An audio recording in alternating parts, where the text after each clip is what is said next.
Tryptophan is an amino acid that we must get from food. Our bodies cannot synthesize it. It's one of the less common amino acids in terms of dietary abundance, but it plays several crucial roles beyond just building proteins. Along with other amino acids and their role in protein synthesis, tryptophan converts into serotonin, which influences mood, anxiety, and overall sense of well-being. It is also converted into melatonin, helping regulate circadian rhythms for better sleep. Tryptophan is a precursor for niacin, essential for energy production and helps regulate immune system activity. Deficiency in tryptophan is uncommon in balanced diets, but can occur with malnutrition or certain medical conditions. Low levels can lead to fatigue, poor appetite, insomnia, low mood, and irritability.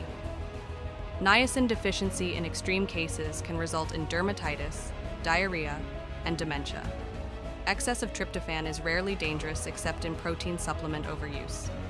Tryptophan is found in high-protein foods, both animal and plant-based.